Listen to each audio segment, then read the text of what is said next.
નમસ્કાર વિદ્યાર્થી મિત્રો, ધ સ્કૂલ ઓફ સાયન્સ શાળા પરિવાર તરફથી આપનું ધોરણ 12 સંસ્કૃત વિષયમાં હાર્દિક સ્વાગત કરું છું. વિદ્યાર્થી મિત્રો, આજે આપણે ધોરણ 12 સંસ્કૃત વિષયમાં ગદ્ય પાઠ 14 વિવાહ સંસ્કારઃ એટલે કે વિવાહ સંસ્કાર જે ગદ્ય પાઠ આપણે ભણીશું. હવે આ પાઠ એવો છે કે જે 16 સંસ્કારોમાંનો આ એક સંસ્કાર વિવાહ સંસ્કાર. તો આપણે પાઠને ભણીએ એ પહેલાં પ્રસ્તાવના દ્વારા સમજૂતી પ્રાપ્ત કરીએ. ભારતીય પ્રાચીન જીવન પદ્ધતિમાં 16 સંસ્કારની પરંપરા પ્રચલિત છે. એવી માન્યતા છે કે દરેક માણસ જન્મની સાથે કેટલાક ગુણો લઈને આવે છે. એ જન્મજાત ગુણોની જાળવણી થવી જોઈએ. વળી એની સાથે સાથે બીજા આવશ્યક અનેક ગુણોનું માણસમાં સ્થાપન પણ થવું જોઈએ. આ માટેની યોજના તરીકે આ 16 સંસ્કારોનું પ્રચલન સાર્વજનિક રીતે કરવામાં આવ્યું છે. અત્યારે આ બધા સંસ્કારોમાંથી કેટલાક સાર્વજનિક રહ્યા છે, જ્યારે કેટલાક અમુક પરિવાર સુધી સીમિત થઈ ગયા છે. આજે સાર્વજનિક રહેલા સંસ્કારોમાં સૌથી પ્રથમ ક્રમાંકે હોય તો એ છે વિવાહ સંસ્કાર. વિવાહ સંસ્કાર અંતર્ગત અનેક વિધિઓ કરવાના થતા હોય છે. વિવાહ સંસ્કારમાં જે વિધિઓ થતા હોય છે તે વિધિઓનો આધાર કલ્પશાસ્ત્ર છે. વૈદિક સાહિત્યમાં વેદાંગ તરીકે પ્રસિદ્ધ 6 શાસ્ત્રોમાં આ કલ્પશાસ્ત્રનો સમાવેશ થાય છે. હવે આ કલ્પશાસ્ત્ર એક તો ધર્મસૂત્ર, શ્રોતસૂત્ર, ગૃહ્યસૂત્ર અને શુલ્બસૂત્ર એમ 4 ભાગમાં વહેંચાયેલું છે. એમાંથી મુખ્યત્વે ગૃહ્યસૂત્રનો આધારે વિવાહ વગેરે સંસ્કારોનો વિધિ નક્કી થયો છે. એ વિધિમાં પરિક્રમા અને સપ્તપદી આ 2 વિધિ મુખ્ય હોય છે. અહીંયા યજમાન અને પુરોહિતના કલ્પિત સંવાદમાં આ 2 વિધિ ભાગોની પાછળ રહેલા ઉપદેશનો પરિચય કરાવવાના લક્ષ્યની સાથે સંસ્કૃત સંવાદ કળાને શીખવવાનું પણ અહીંયા લક્ષ્ય રાખવામાં આવ્યું છે. પ્રદક્ષિણા વિધિમાં ક્યારેક વર અને ક્યારેક કન્યા નેતૃત્વ લે છે અને આગળ ચાલવાની ભૂમિકા અદા કરે છે. આ ઉપરથી એવું સૂચન છે કે ઘર પરિવારના કેટલાક કાર્યોમાં વરનું નેતૃત્વ હોવું ઘટે તો કેટલાક કાર્યોમાં કન્યાનું નેતૃત્વ હોવું ઘટે. જ્યારે સપ્તપદી વિધિમાં વર કન્યાએ સાથે સાથે ચાલવાનું હોય છે, અહીં એ સંદેશ છે કે ઘર પરિવારના કેટલાક કાર્યોમાં બંનેએ એટલે કે વર અને કન્યાએ દિશા અને ગતિ એક સરખી રાખવાની હોય છે અને સાથે સાથે ચાલવાનું હોય છે. આમ આ બંને વિધિઓ ગૃહસ્થીના પરિપાલનના મહત્વની શિક્ષા અહીંયા આપણને આપે છે. તો વિવાહ સંસ્કાર જે સૌ કોઈ જાણે છે કે વિવાહ જે આપણે આપણી ભાષામાં લગ્ન કહીએ છીએ એનું મહત્વ શું છે. હવે આ ભારતીય પ્રાચીન જીવન પદ્ધતિમાં આ 16 સંસ્કારોની પરંપરા આપ સૌ જાણીએ છીએ. હવે આમાં પણ યજમાન અને પુરોહિતના સંવાદ દ્વારા વિવાહ સંસ્કારનું કેટલું મહત્વ છે અને એનો ઉદ્દેશ્યનો પરિચય અહીંયા આપવામાં આવ્યો છે. એ પ્રમાણે વિવાહ વખતે પ્રદક્ષિણા જે આપણી ભાષામાં આપણે ફેરા કહીએ છીએ, હવે એ 4 ફેરા ફરવાના હોય છે. જેમાં પ્રથમ 3 ફેરામાં કન્યા વરની આગળ ચાલે છે અને ચોથા ફેરામાં વર કન્યાની આગળ ચાલે છે.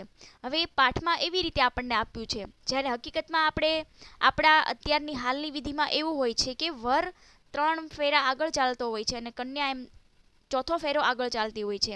જ્યારે આપણને પાઠમાં સહેજ પ્રદક્ષિણામાં 4 ફેરા, જેમાં 3 પહેલા ફેરા કન્યા ફરે છે અને વરની આગળ ચાલે છે અને ચોથા ફેરામાં વર કન્યાની આગળ ચાલતો હોય છે. એટલે આવી રીતે પ્રદક્ષિણામાં પ્રથમ 3 વાર કન્યાને આગળ ચાલવાનું અને ઘરના અનેક કાર્યોમાં પુરુષે સદ્ગુણી, સૌજન્યશીલ એવી ધર્મપત્નીના માર્ગદર્શનને અનુસરવાનું છે. એટલા માટે પ્રથમ 3 પ્રદક્ષિણામાં કન્યાને મહત્વ આપવામાં આવ્યું છે. એટલે આવી રીતે સરસ એવો પાઠ વિવાહ સંસ્કાર જે આપણને આપ્યો છે. પણ આપણે સંસ્કૃત પાઠ સમજીએ એ પહેલાં ગુજરાતી સંવાદ દ્વારા, ગુજરાતી નાટક દ્વારા યજમાન અને પુરોહિત પહેલાં આપણે સમજૂતી પ્રાપ્ત કરીએ.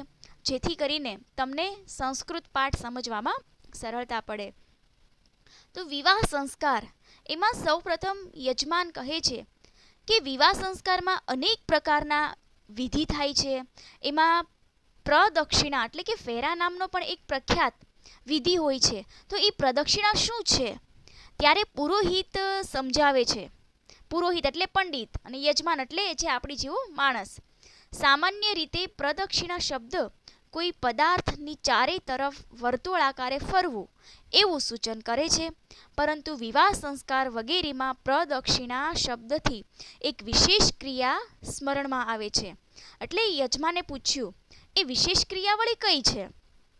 ત્યારે પુરોહિત બોલ્યા, વિવાહ સંસ્કારના પ્રસંગમાં વધુ અને વર યજ્ઞના અગ્નિની ચોમેર એટલે કે ચારે તરફ 4 વાર ફરે છે. આ ક્રિયા સંસારમાં પ્રદક્ષિણા એટલે કે ફેરા એવા નામે પ્રખ્યાત છે. ત્યારે યજમાન બોલ્યો, પ્રદક્ષિણાના પ્રસંગમાં વધુ અને વર બંને સાથે જ ચાલે છે અથવા તો ક્રમશઃ આગળ પાછળ રહીને ચાલે છે? ત્યારે પુરોહિત બોલે છે, મોટે ભાગે 3 ફેરાઓમાં કન્યા પહેલા ચાલે છે, એની પાછળ વર ચાલે છે, ત્યાર પછી અંતિમ ફેરામાં વર પહેલા અને કન્યા એની પાછળ ચાલે છે.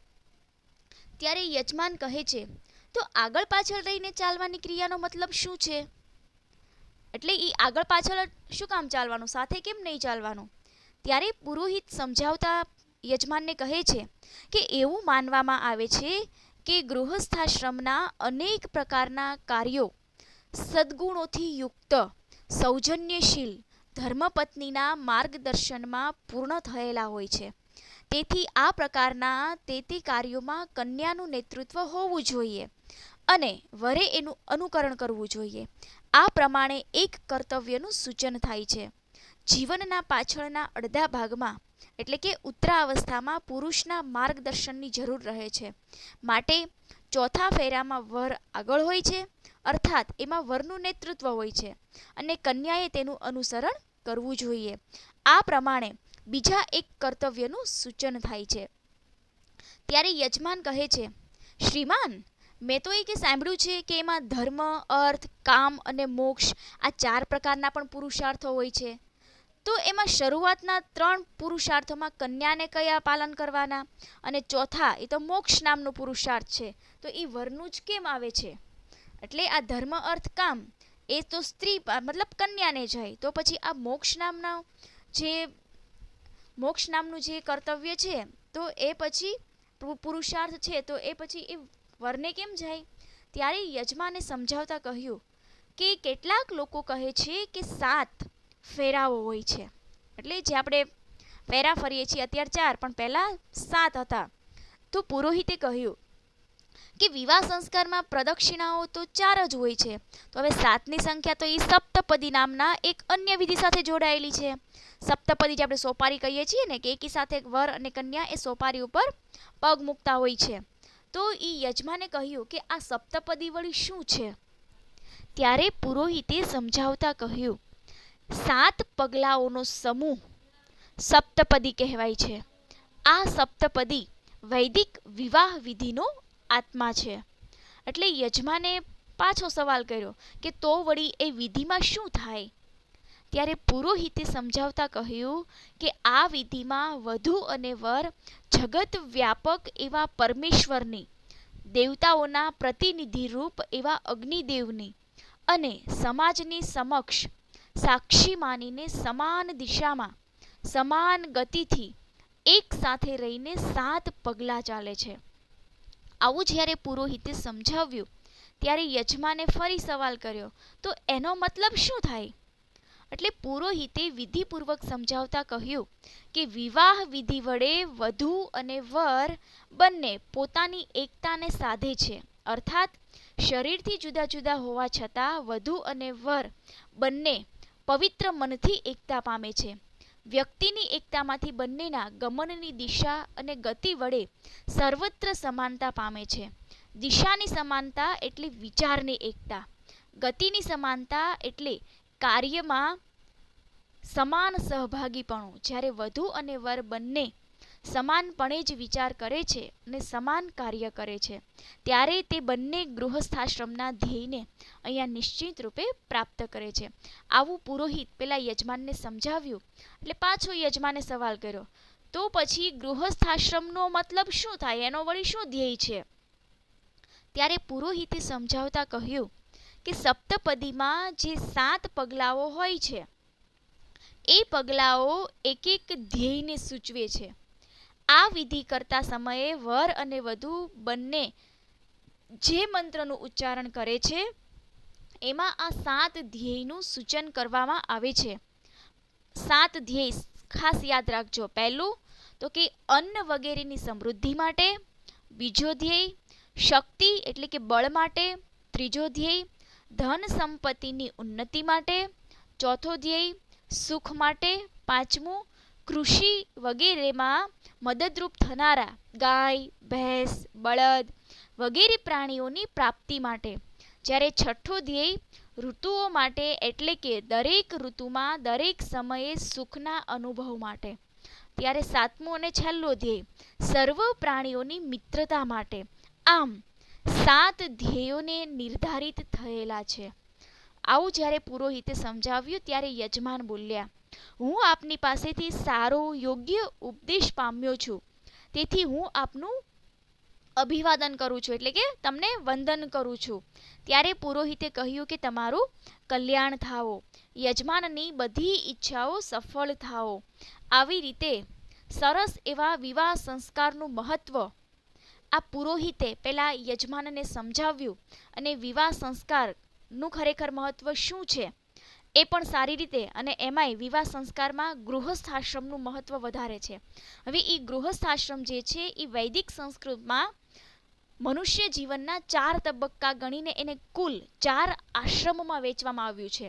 જેમાં 25 વર્ષ સુધીનો બ્રહ્મચારી આશ્રમ, 26 થી 50 વર્ષ સુધીનો ગૃહસ્થાશ્રમ, 51 થી 75 વર્ષ સુધીનો વાનપ્રસ્થાશ્રમ અને 76 થી 100 વર્ષ સુધીનો સંન્યાસ આશ્રમ. આમાં ગૃહસ્થાશ્રમને સૌથી શ્રેષ્ઠ માનવામાં આવે છે, કારણ કે એના આધારે જ અન્ય આશ્રમમાં રહેલાઓનું પાલન પોષણ થાય છે.